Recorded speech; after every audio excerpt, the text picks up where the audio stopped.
ఉందా ఈ సంవత్సరం ఉండిచ్చేసి దించేయండి అని చెప్పు, అడుగు. సిరాజ్ మీద దాడి చేసింది ఎవరు? జనరల్గా పోయారు అధికార పార్టీ వాళ్ళు. ఇప్పుడు మనం సార్ ఒక మాట చెప్తున్నా సార్, మాట్లాడు, తప్పులే. నా మీద దాడి జరిగేటప్పుడు ఏడున్నావు నువ్వు? అదే ఆఫీస్లో కూర్చోన్నావు. ఓకేనా? నా పేరు Bodimalla Vishnuvardhan Reddy, Nellore rural YSR Congress party booth committee ఇన్ఛార్జిని. గత 16 ఏళ్ళుగా నెల్లూరు రాజకీయాల్లో ఉన్నా, మీ అందరికీ తెలుసు. ఇప్పుడు జరుగుతున్న పరిస్థితులు, నిన్న నెల్లూరు నగర మేయర్ సెవంత్రి గారి భర్త జయవర్ధన్ గారు మాట్లాడుతూ, 4 సంవత్సరాలు ఆయన పదవీ కాలం పూర్తయిపోయి తెలుగుదేశం పార్టీ ఒక లైన్ తీసుకొని వాళ్ళ పార్టీ మేయర్ని పెట్టుకోవాలని చెప్పి ఆయన మీద అవిశ్వాస తీర్మానం పెడితే, పదవి పోతుంది, కడుపు మండుతుంది, నీ పదవి నీ ఇష్టం. మధ్యలో ఊర్లో వాళ్ళందరినీ తీసుకొని వచ్చి ఆడబెట్టి, ఏంది పద్ధతి?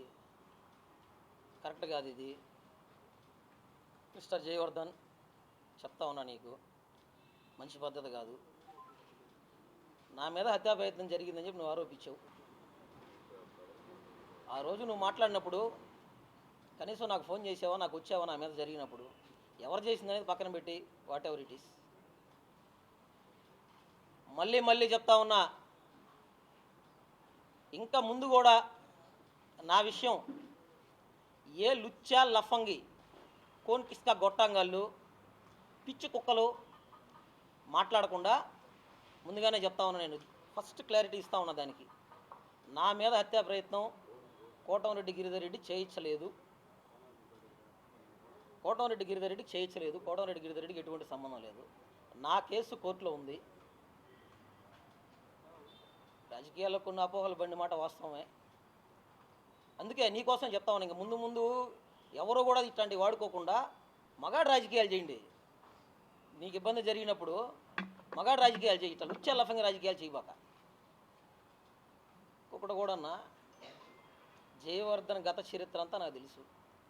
2010 నుంచి జయవర్ధన్ సేదరణ కాడికి తీసుకుపోయింది నేను.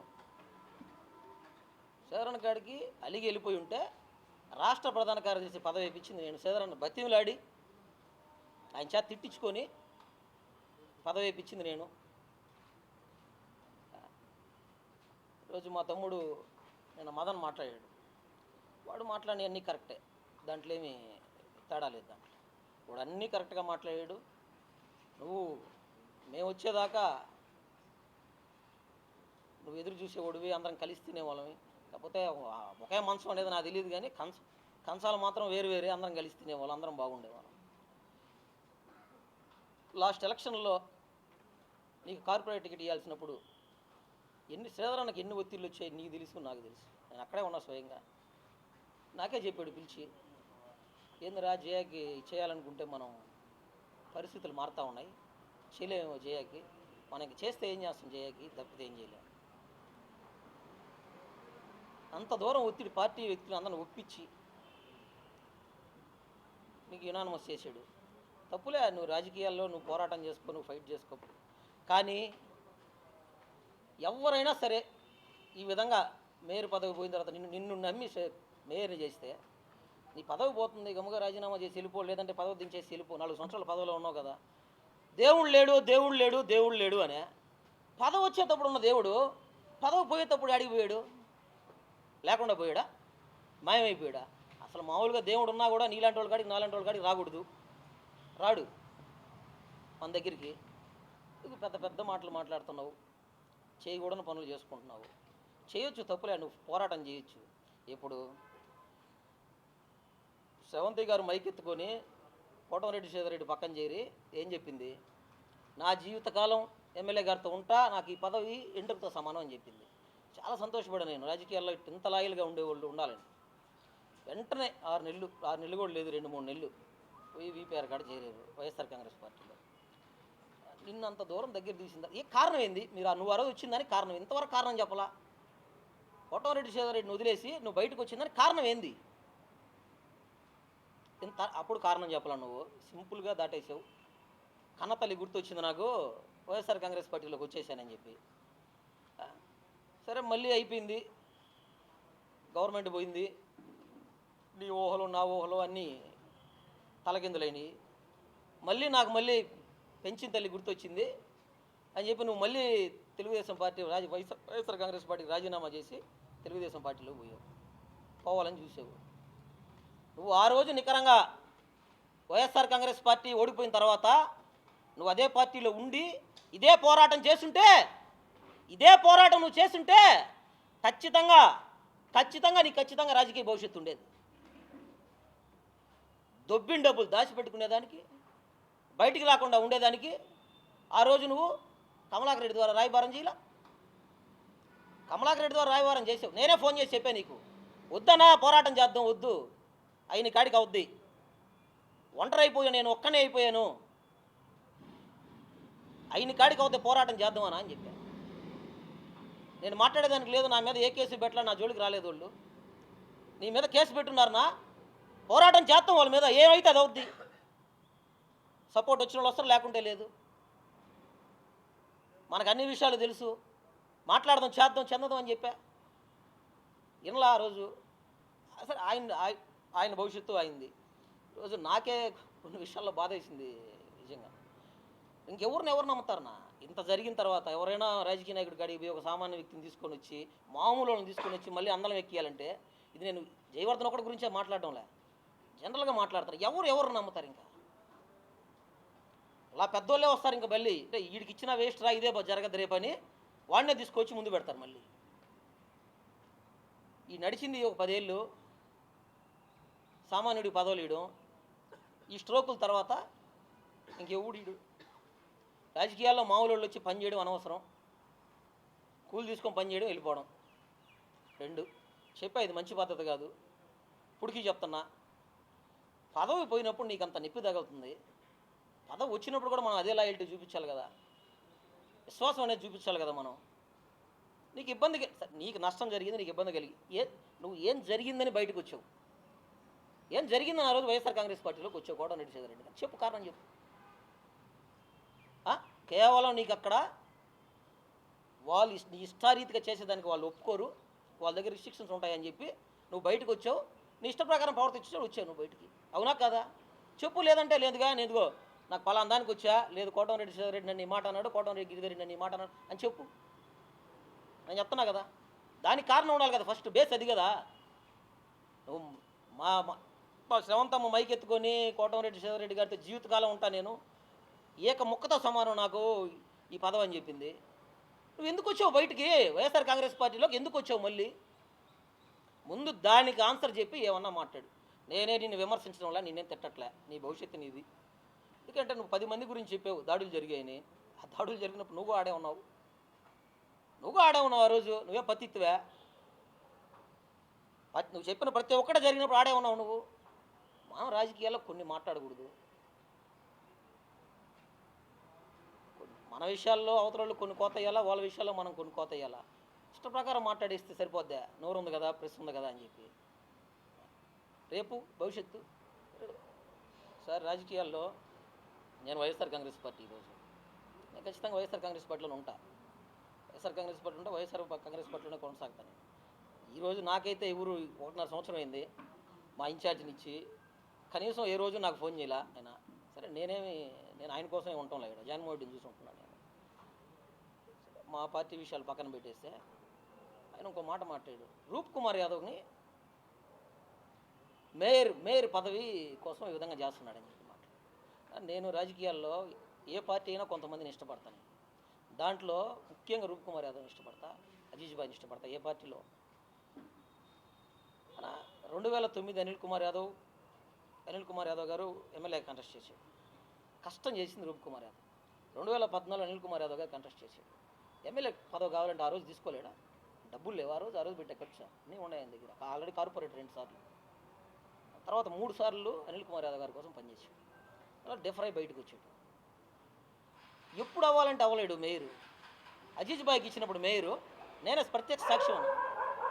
2014 ఎలక్షన్ ముందు ఎలక్షన్ జరిగింది, corporation election. 2014 MLA election results తర్వాత ఈ రిజల్ట్స్ వచ్చాయి, కౌంటింగ్ తర్వాత అయింది. నేనే ప్రత్యక్ష సాక్షినా. క్యాంప్ గోవాలో పెట్టుంటే, అందరం గోవాలో ఉంటే ఆ డిస్కషన్ జరుగుతుంటే రూపణతో ఉండేవాళ్ళు కొంతమంది, ఒక ఇద్దరు ముగ్గురు అన్న బీసీ వచ్చింది కదనా, మనం కదనా మేయర్ అవ్వాలా ఉండవా చాలు. కానీ ముస్లిం మైనార్టీకి ఒకసారి అవకాశం వచ్చింది, ఇన్ని రోజులు ముందు పెట్టి ఇప్పుడు అడగమంటున్నాడు దేనికైనా కొద్దిగా ఉండాలని. నేనే ప్రత్యక్ష సాక్షి విన్నాను. ఆ రోజు అడిగితే అనిల్ కుమార్ యాదవ్, రూప్ కుమార్ యాదవ్ బాగుండేవాడే, కోటమిరెడ్డి శ్రీధర్ రెడ్డి బాగుండేవాడే, ఇద్దరు బాగుండేవాళ్ళు కదా. ఆ రోజు మేయర్ పదవి ఇంకా సింపుల్ కదా ఈ రోజు కంటే కూడా. కానీ అబద్ధాలు చెప్తావు ఇప్పుడు. ఉండే చెప్పు. నీకు నాకు పదవి పోతుంది, నాకు నొప్పి తగులుతుంది, బాధేస్తుంది, దిగలేకపోతుందా అని చెప్పు. స్ట్రైట్గా ఫైట్ చేయి. ఇటు తిప్పి అడు తిప్పి ఎన్ని మాట్లాడుతున్నావు. ఎన్నిటికీ పదవి దించేదానికి ఏమన్నా సంబంధం ఉందా? ఈరోజు కూడా మాట్లాడాడు, నిన్న మాట్లాడాడు. వీటన్నిటికీ జయవర్ధన పదవి దించేదానికి ఏమన్నా సంబంధం ఉందా మీరు చెప్పండి. ఎక్కడన్నా దానికి పొంతనుందా? ఆయన చాలా ఆడవాళ్ళ విషయాలు మాట్లాడు, ఇంకోటి దానికి పదవికి ఏం సంబంధం? ఇప్పుడు ఏంది నీ ఉద్దేశం ఏంది ఫైనల్గా? నన్ను దించొద్దు, నన్ను దించితే నేను అరస్తా, కేకలు పెడతా, లేనిపోని అంట, నా క్యాస్ట్ నా కులాన్ని వాడుకొని మిమ్మల్ని గబ్బు పట్టిస్తా, పార్టీని తెలుగుదేశం పార్టీని భయపెడతా. ఆగదు, వాళ్ళు నిర్ణయం చేసుకున్నారు, ఆగదు. మేయర్ పదవి పోయిన మరుక్షణం నీ మాట ఏ విధంగా ఉంటుంది తర్వాత ఈ రోజు ఉన్న మాట రేపు ఉంటుంది.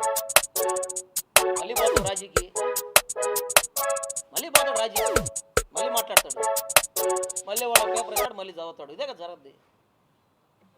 నువ్వు ఇక నుంచైనా జరిగిపోయినాయి. నువ్వు రాజకీయ పోరాటం చేయాలి, ఫ్యూచర్లో భవిష్యత్తు ఉండాలంటే ఒకటే దగ్గర ఉండు, నమ్మకంగా ఉండు. సరే, ఇంకొక దగ్గరికి వచ్చిన కారణం ఉండాలి కదా. కోటమిరెడ్డి శ్రీధర్ రెడ్డి గారు నీకు మేయర్ పదవి ఇచ్చాడు, వాళ్ళందరం ఒకసారి వచ్చిన వాళ్ళకి అందరం మీకు న్యాయం జరిగింది. ఎవరితో ఉండాలి మీరు? అతనితోనే ఉండాలి మీరు. లేదు, ఉండలేదు కూడా, బయటకు వస్తున్నారు, కారణం చెప్పండి. నేను ఇప్పుడు అడుగుతున్నా, కోటమిరెడ్డి శ్రీధర్ రెడ్డి గారి పక్కన చేరి మేయర్ గారు జయవర్ధన మాట్లాడిన తర్వాత వైఎస్ఆర్ కాంగ్రెస్ పార్టీలోకి ఎందుకు వచ్చారు? కారణం ఏంది?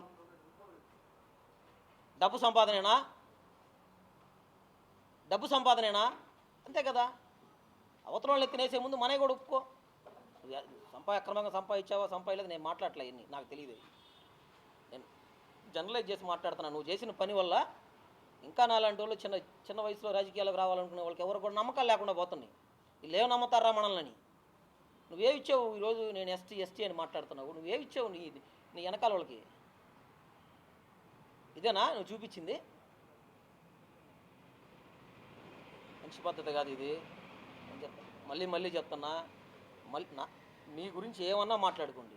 మీరు ఏడన్నా బాగుండే సౌటికలలో మునిగి తేలండి, నేను కాదంటా. కొట్టుకొని సావండి, నా గురించి మాట్లాడొద్దు. అన్నిసార్లు మాట్లాడను, నా గురించి మాట్లాడొద్దు, నా గురించి తీసుకురావద్దు. నేను మళ్ళీ చెప్తున్నా, ఫ్యూచర్లో ఏ కుక్కైనా మాట్లాడద్దని తెలిసే ఇప్పుడు చిన్న కుక్క మాట్లాడింది, రేపు పెద్ద కుక్కలు మాట్లాడతాయి. వాళ్ళకి సమాధానాలు చెప్పే కంటే ముందుగానే చెప్తున్నా, నా మీద కోటమిరెడ్డి గిరిధర్ రెడ్డి దాడి చేయించలేదు. సాటిస్ఫై? ఇంకా మాట్లాడొద్దు, ఎవరు నా గురించి మాట్లాడొద్దు. మీ తంటాలు మీరు పడండి. ఏంలేనా? కోటమిరెడ్డి శ్రీధర్ రెడ్డి గారిని, కోటమిరెడ్డి గిరిధర్ రెడ్డిని పక్కన ఉండే వాళ్ళని ఇబ్బంది పెట్టరా వైఎస్ఆర్ కాంగ్రెస్ పార్టీ? గమ్ముగా ఉంటుందా? అది అందరూ చూపించుకునే అధికార బలాలే. దానికి ఏమైనా పోలీసు మామూలుగా పోయి ఉంటుంది, కానీ ఎఫ్ఐఆర్ చేసి అదని ఇబ్బంది పెడితే సరే. 10 మంది 40 మంది రౌడీలు పోయిన మాట నాకు తెలిసి అవాస్తవం, పోలీసు పోయిన మాట వాస్తవం. సిరాజ్ గారు జరిగేటప్పుడు ఏడన్నావు, ఎంపీడీఓ జరిగేటప్పుడు ఏడన్నావు, జరిగినా జరగలేదు పక్కన పెట్టి ఎక్కడున్నావు నువ్వు ఆరోపించినట్లకి? మనం ఆడవున్నాం కదా, మన ఆడితే ఏనోడితో మాట్లాడతాం మనం. అవన్నీ నీకు జరిగింది మాట్లాడు, నీకు జరిగింది అన్యాయం. ఈరోజు నేను దించేస్తాను.